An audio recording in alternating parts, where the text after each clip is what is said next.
Questions persist over Sara Duterte's confidential funds from her time as Davao City Mayor up to now as Vice President.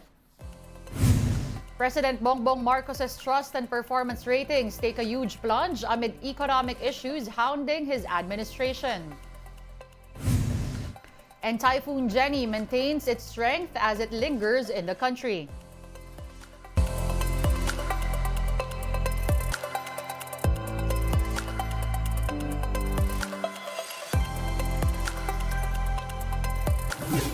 Fast, focused, and fearless, here's a roundup of stories we're watching now. I'm Denise Tan. One lawmaker wants the Commission on Audit to take another look at how Vice President Sara Duterte spends public funds. It turns out the VP has had huge confidential funds even when she was still city mayor. Rainiel Pawid with the details. This post by former Finance Undersecretary and economist Dr. Shelo Magno is trending on social media. The graph chart showed confidential expenses of Davao City from 2017 to 2022, derived from a Commission on Audit report. In 2017, Sara Duterte was mayor, and under her watch, Davao's confidential expenses supposedly reached 293 million pesos. In 2018, it ballooned to 420 million pesos. And from 2019 to 2022, it has reached 460 million pesos per year. The COA report does not state the source of fund. So kung ikukumpara mo yung data, kung magkano ang inallocate ng local government ng Davao for education, mas malaki pa yung napupunta sa confidential fund. So ako, kung pangkaraniwang mamamayan at ganito yung gastusin o behavior ng pamahalaan ko, ng local government ko, maa-alarm ako, no? If the graph is accurate, it is undeniable that confidential funds got the lion's share of Davao City's budget. It seemed it was more of a priority than the local health department's needs, even during the height of the pandemic. In 2020, the city's budget for the health sector is only 400 million pesos, over 60 million less than the confidential funds. 2020, at the peak of the pandemic, mas malaki pa yung confidential fund kaysa sa ginastos ng Davao City for health. Na tumaas lang to noong 2021 and 2022, which I guess nag-adjust na sila in terms of pandemic spending. ACT Teachers Representative Franz Castro urges COA to investigate the city's humongous fund. Kinukwenta-kwenta ko nga ng mga 1.2 million a day yung ini-spend for confidential expenses. So tingin ko ay masyadong malaki ito para sa isang confidential expenses. For Castro, VP Sara seems to have a penchant for confidential funds, long before she became the second most powerful leader in the land. Pagkaka-discover namin ng ganito kalaking confidential fund sa Davao City, no wonder bakit siya nangihingi ng ganun kalaki din na 500 million na confidential fund ng OVP. Kasi tingin natin parang nasanay na siya, no, na meron siyang ganitong confidential fund. Meanwhile, Vice President Sara Duterte's camp has yet to release statement on the issue. For Interior Secretary Benhur Abalos, LGUs having confidential funds are not an issue, as long as the allocation is not abused. Abalos stressed that the law authorizes the use of extra funds for peace and order and public safety plans. In September, Senator Chis Escudero clarified that there should be standards on how, when, and where confidential funds should be used. There are specific rules as to where this can be spent, how this can be spent, and to disabuse the mind of people that this is like a secret fund. It is not. Under Joint Memorandum Circular 2015-01, confidential funds cannot be used for government workers' salaries, overtime pay, even a source to settle compensation, benefits, and allowances, representation or entertainment expenses, consultancy fee, and construction of building or housing projects. For News 5, Rainiel Pawid, we are One News. One of VP Duterte's closest allies is also being questioned over public funds. The National Association of Electricity Consumers for Reforms, or NASECOR, filed new graft and malversation complaints against former President and now Pampanga Representative Gloria Macapagal-Arroyo. Arroyo allegedly misused the Malampaya Fund. NASECOR is accusing the ex-chief executive of abusing Presidential Decree 910, which created the Energy Development Board. The PD allowed the government to enter service contract agreements which included the natural gas project in the Camago-Malampaya Reservoir. This remitted over 172 billion pesos to state coffers, 38 billion pesos of which Arroyo supposedly disbursed during her presidency. President Bongbong Marcos's approval and trust ratings have significantly dropped. Based on the latest ulat ng Bayan survey of Pulse Asia, Marcos Jr.'s approval rating has dipped to 65% in September from 80% in June. His trust rating has also slipped to 71% from the previous 85%. Aside from Marcos, Vice President Sara Duterte's approval and trust ratings took a dive as well to 73 and 75%. The survey was conducted from September 10 to 14 through in-person interviews with 1,200 adults.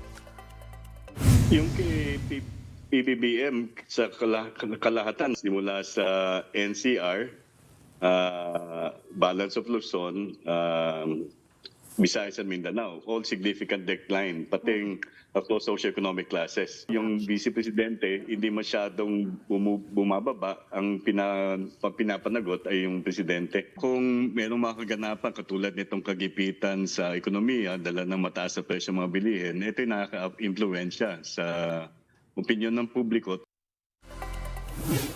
We're bringing you more stories after this quick break. Keep it here on One News.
Thanks for staying with us here on One News Now. I'm Denise Tan.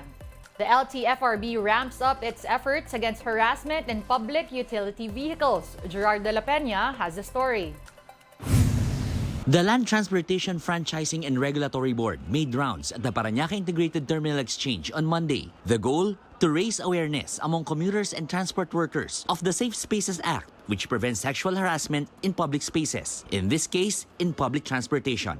Ito po ay inayon natin doon sa nilabas na batas ng ating pamahalaan. Ito yung RA 11313. Ito po yung Safe Spaces Act.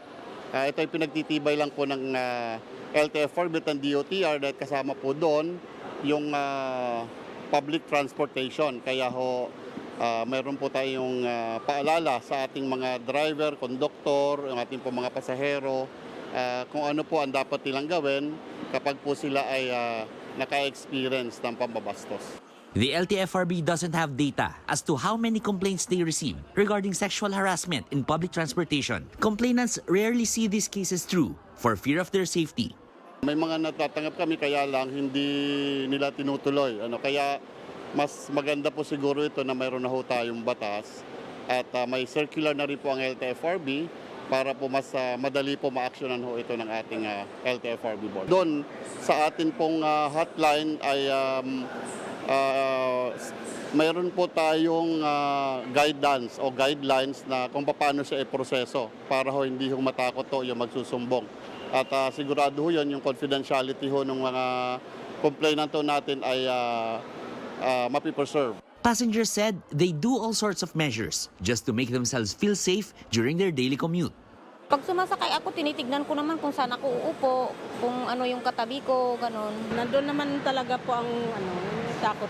Tiwala lang sa Panginoon. The LTFRB said the campaign is very timely as the peak season for the All Saints Day break and the barangay elections is fast approaching. The agency said it has already started accepting applications for special permits. These permits are aimed at increasing supply of buses going to and from the provinces amid high demand and normally allows vehicles without franchises to travel from October 30 to November 2. But this time, the LTFRB is extending its validity starting on October 20 up to November 6.